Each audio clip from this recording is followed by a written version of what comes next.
بسم اللہ الرحمن الرحیم۔ السلام علیکم ورحمۃ اللہ وبرکاتہ۔ میں ہوں محمد اختر اور آپ لوگ دیکھ رہے ہیں میرا یوٹیوب چینل رسول پور ٹی وی۔ بلم بن باورا یہ شخص اپنے دور کا بہت بڑا عالم اور عابد و زاہد تھا، اور اس کو اسم اعظم کا بھی علم تھا۔ یہ اپنی جگہ بیٹھا ہوا اپنی روحانیت سے عرش اعظم کو دیکھ لیا کرتا تھا، اور بہت ہی مستجاب الدعوات تھا کہ اس کی دعائیں بہت زیادہ مقبول ہوا کرتی تھیں۔ اس کے شاگردوں کی تعداد بھی بہت زیادہ تھی۔ مشہور یہ ہے کہ اس کی درسگاہ میں طالب علموں کی دعاتیں 12,000 تھیں۔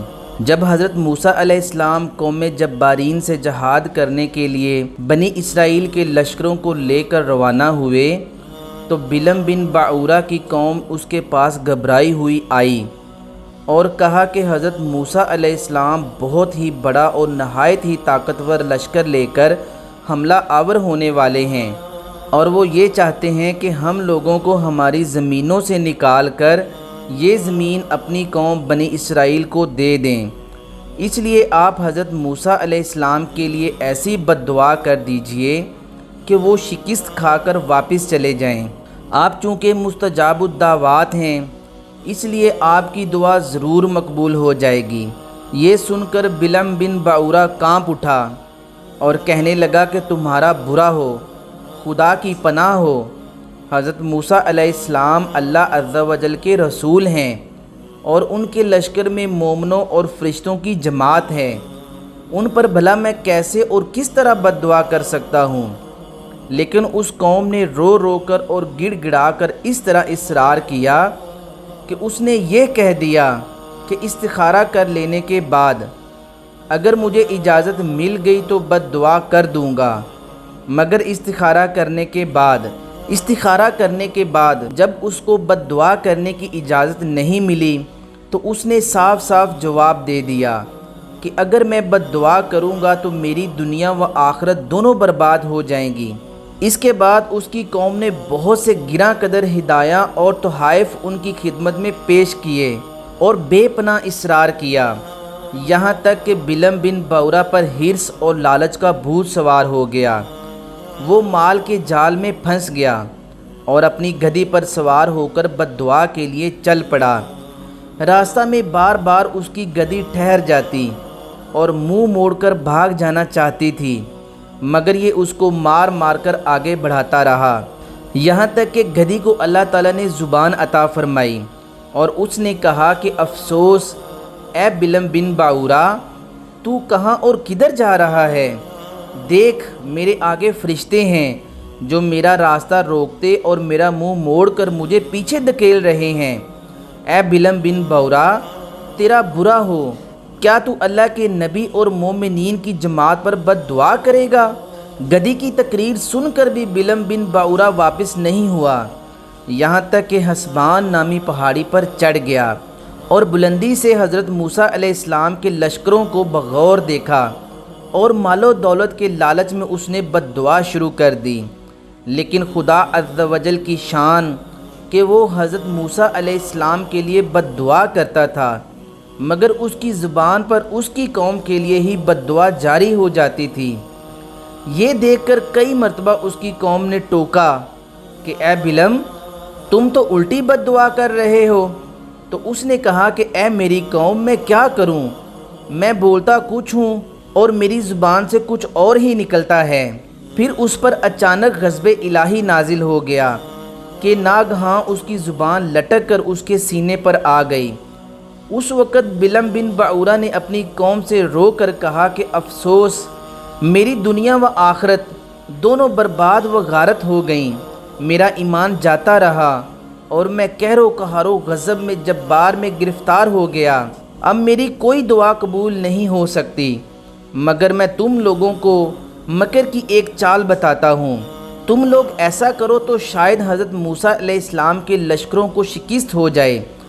تم لوگ ہزاروں خوبصورت لڑکیوں کو بہترین پوشاک اور زیورات پہنا کر بنی اسرائیل کے لشکروں میں بھیج دو، اگر ان کا ایک آدمی بھی زنا کرے گا تو پورے لشکر کو شکست ہو جائے گی۔ چنانچہ بلم بن باورا کی قوم نے اس کے بتائے ہوئے مکر کا جال بچھایا اور بہت سی دوشیزاؤں کو بناؤ سنگھار کرا کر بنی اسرائیل کے لشکروں میں بھیجا، یہاں تک کہ بنی اسرائیل کا ایک رئیس ایک لڑکی کے حسن و جمال پر فریفتہ ہو گیا اور اس کو اپنی گود میں اٹھا کر حضرت موسیٰ علیہ السلام کے سامنے گیا اور فتویٰ پوچھا کہ اے اللہ عز و جل کے نبی، یہ عورت میرے لیے حلال ہے یا نہیں؟ آپ نے فرمایا خبردار، یہ تیرے لیے حرام ہے، فوراً اس کو اپنے سے الگ کر دے اور اللہ عز و جل کے عذاب سے ڈر۔ مگر اس رئیس پر غلبہ شہوت کا ایسا زبردست بھوت سوار ہو گیا تھا کہ وہ اپنے نبی علیہ السلام کے فرمان کو ٹھکرا کر اس عورت کو اپنے خیمہ میں لے گیا اور زنا کاری میں مشغول ہو گیا۔ اس گناہ کی نحوست کا یہ اثر ہوا کہ بنی اسرائیل کے لشکر میں اچانک طاعون کی وبا پھیل گئی اور گھنٹے بھر میں 70,000 آدمی مر گئے اور سارا لشکر تتر بتر ہو کر ناکام و نامراد واپس چلا آیا، جس کا حضرت موسیٰ علیہ السلام کے قلب مبارک پر بہت ہی صدمہ گزرا۔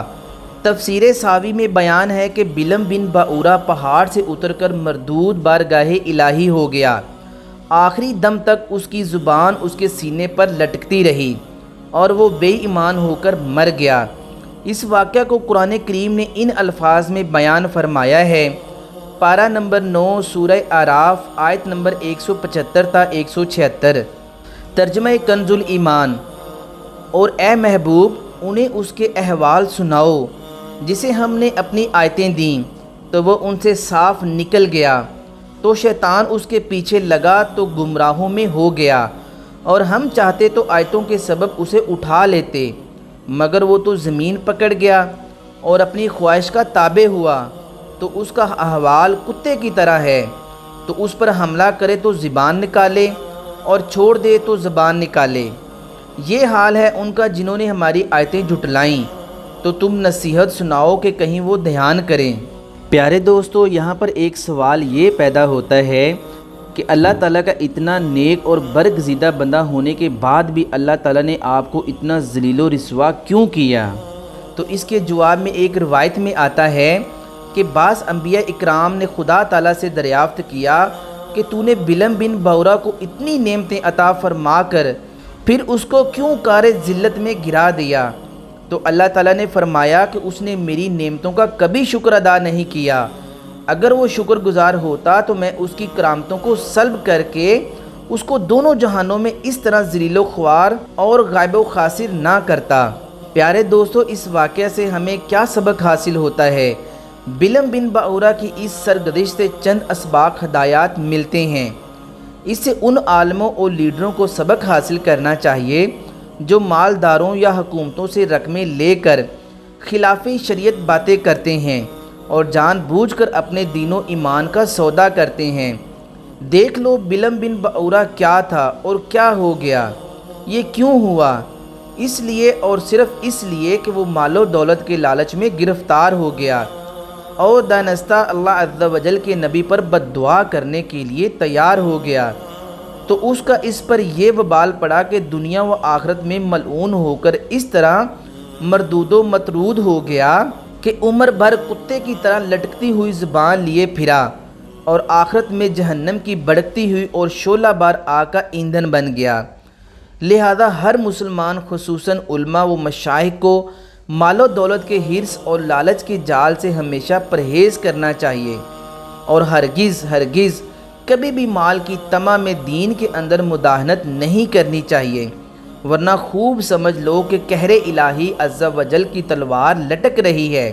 پیارے دوستو، اس صحنہ سے عام مسلمان بھی یہ سبق سیکھیں کہ حضرت موسیٰ علیہ السلام کا لشکر جس میں ملائکہ اور مومنین تھے، ظاہر ہے کہ اس لشکر کے ناکام ہونے کا کوئی سوال ہی نہیں پیدا ہوتا تھا، کیونکہ یہ ایسا روحانی اور ملکوتی لشکر تھا کہ ان کے گھوڑوں کی ٹاپ سے پہاڑ لرزہ برآمدام ہو جاتے، مگر صرف ایک بد نصیب کے گناہ کے سبب ایسی نحوست پھیل گئی کہ ملائکہ لشکر سے الگ ہو گئے اور طاعون کے عذاب نے پورے لشکر میں ایسی ابتری پھیلا دی کہ پورا لشکر بکھر گیا اور یہ فوج ظفر و موج ناکام و نامراد ہو کر پسپا ہو گئی۔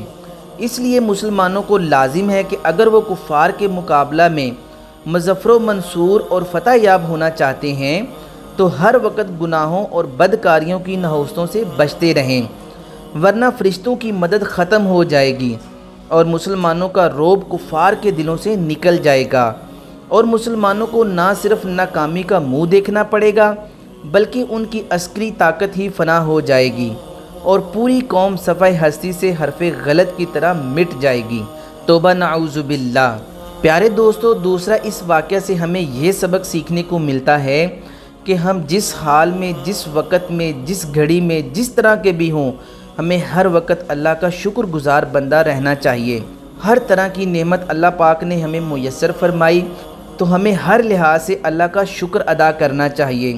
اگر ہم اللہ کی ناشکری کریں گے تو ہم اللہ کی جتنی مرضی عبادت کر لیں، ہم اللہ کو جتنے مرضی لمبے لمبے سجدے کر لیں، ہم جتنا مرضی اللہ تعالیٰ کے آگے رو لیں، لیکن جب ہم اللہ کی ناشکری کریں گے تو اللہ تعالیٰ بھی ہمارے اوپر اسی طرح کے عذاب مسلط کرتا رہے گا۔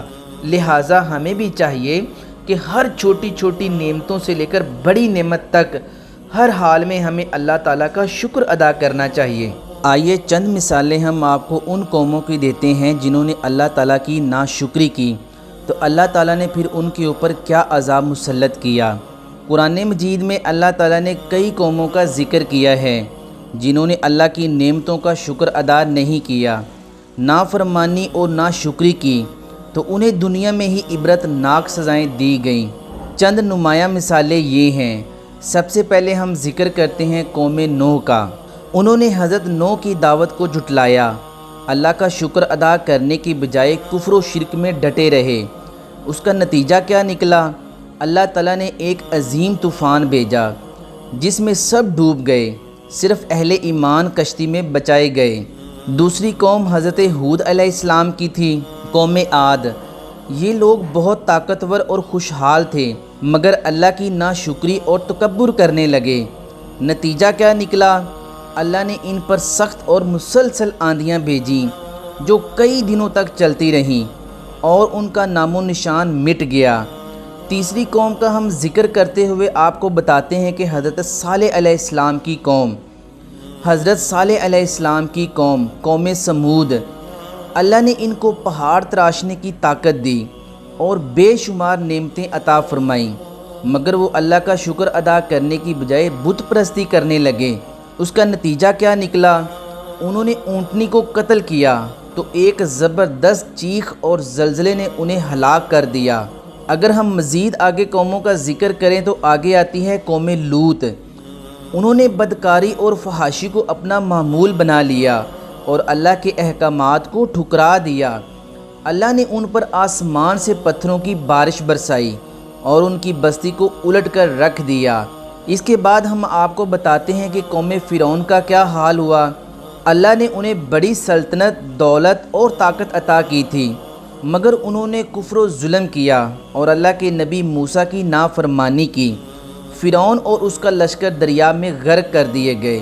پیارے دوستو، قرآن مجید فرقان حمید کی سورہ ابراہیم آیت نمبر 7 میں اللہ پاک ارشاد فرماتا ہے کہ اگر تم شکر ادا کرو گے تو میں تمہیں ضرور اور زیادہ عطا کروں گا، اور اگر تم ناشکری کرو گے تو میرا عذاب سخت ہے۔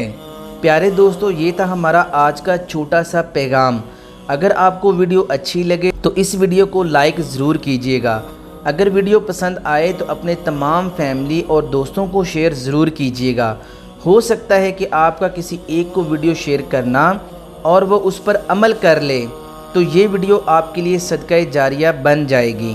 اللہ تعالیٰ سے دعا ہے کہ ہم نے جو کچھ سیکھا، سمجھا اور سنا، ہمیں اس پر عمل کرنے کی توفیق عطا فرمائے۔ ملتے ہیں اگلی ویڈیو میں، تب تک کے لیے اجازت دیجیے۔ اللہ پاک آپ سب کا حامی و ناصر ہو۔ اللہ پاک آپ سب کی حفاظت فرمائے۔ خدا حافظ۔